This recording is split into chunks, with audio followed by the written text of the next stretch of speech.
Are you searching for a church to call home or a ministry to get involved with? Welcome to Ministry Connections. I'm Evangelist Patrick Hoban, and your host and the local ministry director here at AM 980 The Mission. Each week we introduce you to a local church or ministry that is making an impact here in the Twin Cities. Now you can listen to past or present programs on YouTube and our Facebook pages. Just look for AM 980 The Mission. Now today on the program we have Tom Goodrich of Fishing for Life. Tom served as a captain in the military, is that correct? That is correct. And is a veteran, and this is his second time on Ministry Connections. He has become a friend of mine. I enjoy talking with him, and I think you will enjoy hearing our interview today. So Tom, welcome to the program. Thanks for having me. It is our pleasure. Now, we talked a little bit about what happened in your life before. Tell the audience kind of quickly how you came to know Christ. Yeah, I started early. Having lost my parents, I kind of was wayward as a young boy, and honestly, but I felt compelled to find God, and He found me. He sent laborers. And then finally, when I went in the military, after being in trouble, standing in front of a judge, and the judge said, military or jail, I went to the military. And then a couple more laborers came my way, both constructive, healthy people guiding me in the ways of the military, and Christian men who began to minister to me and mentor me. And so that's kind of how my story goes. So then I did my military time, finished that up, and felt my larger calling was building Fishing for Life. And Fishing for Life. Now, so out of your own story, the importance of men in your life guiding you, leading you, mentoring you, helping you, whatever it is, was that kind of like the genesis of... Yeah. Yes, it is amazing what words of life can do for an individual. Whoever, if we can use words of life over our kids, they're so important, so impactful. And if you don't have those, you're left a little wanting. You could be smart, you could be talented, you could even be brought up in the church, but there's a lot of wanting, and I think God would have that replaced with other people who might pour life and words of life into you. That's helpful. It was for me. Absolutely. I think it's true for all of us. You know, you mentioned to me one time, Tom, that your job was to get men out of the basement. Yeah. Explain that to me real quick. Well, I'm a leader. The military trained me to be a leader. And then when I started Fishing for Life, I realized whether it's veterans or volunteers, getting guys in meaningful employment or volunteerism or ministry, they don't even know they're doing ministry. They have a yearning or a calling. And we want to present opportunities to those people or to those veterans that are meaningful, that carry with it not only a task of doing something and getting your hands dirty, but also maybe sparking relationship or giving them a purpose, i.e. if they're serving kids through our outdoor events, I don't need them to be great theologians, Christians. I want them to use the gifts they got and pour it into somebody. And then other mentors or great fishermen who might be theologians will come along and begin to build into their life. And then they start attending church and good things happen. Good things happen. So, you know, you said to me also one time that, like, if a guy doesn't know what he's calling it, but if he has a boat and teach people out to fish, tell us how that happens. Give us a story. I did have a pastor say this. It's kind of ministering. I'd rather have a guy sitting in a boat thinking about God than a guy sitting in church thinking about fishing.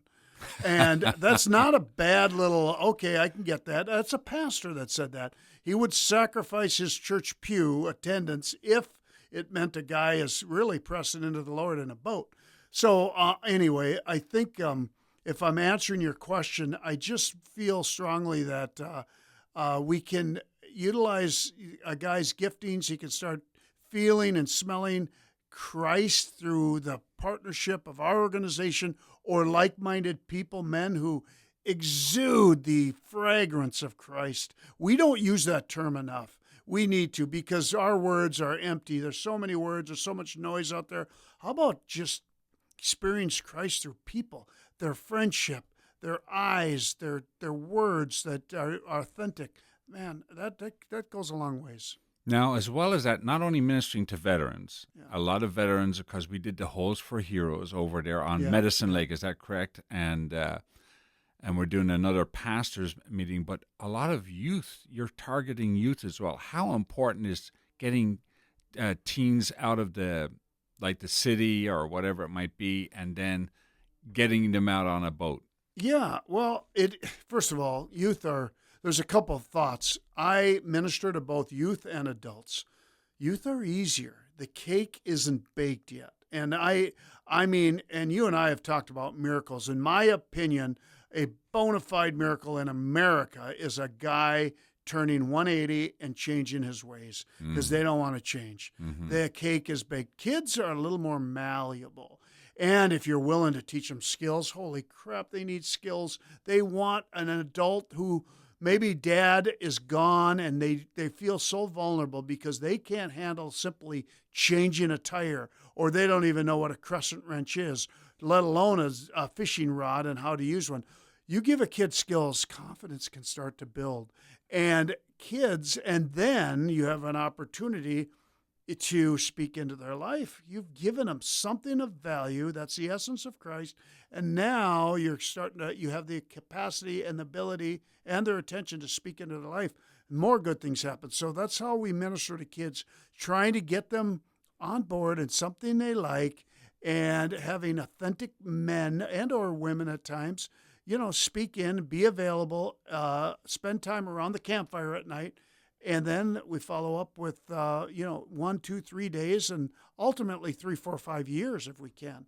That's kids. Men are different. Men or adults are a little bit harder. But, you do fishing and you do hunting. I remember down in Illinois, we brought a lot of teens from 14 years of age upwards trap shooting. Yeah. And we got the older guys to teach them how to hold a shotgun. Yeah.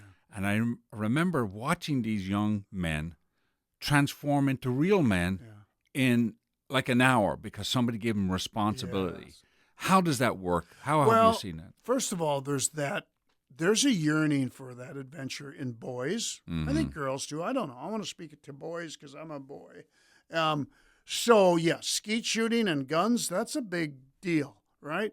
But the reason you said, well, you do fishing and hunting, I do a lot more than that. And here's what I mean. I look for year-round outdoor opportunities. Could be mushroom hunting in the spring, which I want to go on, right. By the way. The point is, our objective is having consistent experiences so we don't lose them. Because those boys, if you leave them alone for 4 months, they're gone. They're back in the hood. And so I want consistent programming, and it's all intriguing. You're right. You want to go mushroom hunting? It's pretty cool searching and finding your first morel mushroom. And that still trips the trigger of a boy who is also loves skeet shooting because he gets to shoot a gun. Huge responsibility. But I guess my point is I want year-round programming. Our uniques at Fishing for Life is outdoor programming, so that's all-encompassing. Could be mushroom hunting, could be shooting skeet, could be fishing. What I'm looking for is year-round. We demonstrate the gospel, and I have skilled experts. Those are our 3 uniques. What separates me from another ministry and or outdoor organization? We combine those 3 uniques. Skilled leadership, outdoors, and the gospel. Isn't that fantastic? Now we're coming close to the end here, but can you share us one story from an event that you did? Because you do different events. Yeah. Give us one quick story. This might be, I got a lot of them. We had a kid at camp steal, and we had to make a decision to send him home. And he got home. Send him home day 1. The kid stole a lure out of a bait shop. And we came to that decision not easily because I want to have a lot of grace, keep him at camp. This kid we sent home. Within a week, we got a letter from him. From mom, might have directed it, but he sent the letter saying, I'm so sorry. This is about 8 years ago. I'm so sorry. I want another chance. Don't forget about me next year. Fishing camp, da-da-da-da-da. But the fact that we boldly took that on and made a hard decision woke that kid up. Where another kid, it may have not woke up and he may have been turned off and gone for good. But we listened to the Spirit. And this was the right decision. We trusted the Lord that sending him home was the right, and it turned out great story. That kid we still follow today. He talks to us. We know him. But the point is, that was tough love, right? Mm-hmm. There are other instances where kids, I saw a kid crying because he lost a lure that he had to pay for. Nobody pays for this stuff anymore. Kids got so much money, but this kid, I loved him, respected him, because that was me when I was a kid. Any fishing lure that costs $5-6, man, I had to pay for it. You don't want to lose it. Well, now things are so expendable, but that kid, that's a different story, but I treasured that kid and that he valued that, and I gave him more stuff than anybody else for those. But a lot of stories of the bottom line up front, I've got a lot of stories of kids who have went 2, 3, 4, 5, 6 years with us, and now they're functional adults. And they're going to pour into somebody's life. That's all I can hope for. Isn't that fantastic? Now, you're going to have a pastor's event coming up here soon. Tell us the importance of pastors and churches coming alongside Fishing for Life, and how does that all happen? First of all, I have so many men that are part of churches, and I want to be the friend of a pastor. And guess what? I can be viewed as the competitor. Oh, boy, we're stealing their men. Instead of Sunday morning at Pew, they're out fishing with Tom. Now, I don't like that. So we are allowing many of our guides, tried and true guides who are going to church, say, grab your pastor, bring him along. And we just want to have a good time with the pastors. Now, I do desire deeper relationships with churches and the hard-to-reach kids that they have. We should be an outlet for them. We should be a place where they can say, hey, we got kids that need to learn how to fish, or they need help. Well, if you're not skilled at doing it, we might be. And ultimately, they bury the burden of the weekly church experience. So I'm grateful for them. So this event attempts to help reach out, love on the churches, love on the pastors, give them a respite, but also it has a multifunction of those guides can invite their pastor. Yes. Yeah. I was at the last one. I'm not a good angler at all. Yeah. So if I catch a fish, it's because a fish jumped on the line, that's for sure. Yeah. But however, I saw the camaraderie, and, we're all part of the kingdom of God that's helping each one another grow. Yeah. And it's fantastic. I think it's brilliant. Churches or pastors that might be listening to this, or even church members, how can they get in contact with Tom today? Oh, I have plenty of room. If there's somebody listening who says, I should just invite my pastor, even if I don't show, do that. You go to fishingforlife.org and you can sign up. Find the date as a Tuesday.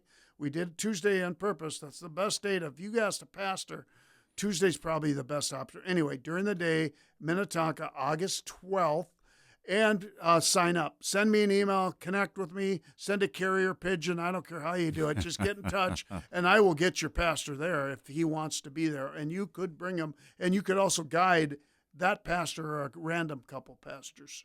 And then a man or somebody out there, because you have also a lot of ladies working in the ministry as well. If they wanted to say, hey, this is something I know I can do. I know how to fish. Yeah. I know how to tie a lure, get whatever it is. How can they get involved? Well, or they might be saying, I need to get out and I don't have anybody to help. We have a female group called OWLS, Outdoor Women for Life. They do 6 calendared events and a monthly virtual study in the metro. And some of them are as far out as St. Cloud, but like we went mushroom hunting, we went fishing, we took those gals out, and we're getting them outdoors because maybe you miss your dad and nobody's there to take you. Well, we want to organize gals, and we do it through our OWLS group. Super, Tom. Thank you so much for coming on the program today. Name the website one more time for us. Fishingforlife.org. Fishingforlife.org. You'll be listening to Ministry Connections here on AM 980 The Mission. Today, my guest was Tom Goodrich of Fishing for Life. You can hear Ministry Connections each week on Mondays, Wednesdays, and Fridays at 1:30 p.m. and also on demand on our Facebook and YouTube pages. Just look for AM 980 The Mission. Until next time, this is Patrick Hoban saying God bless you.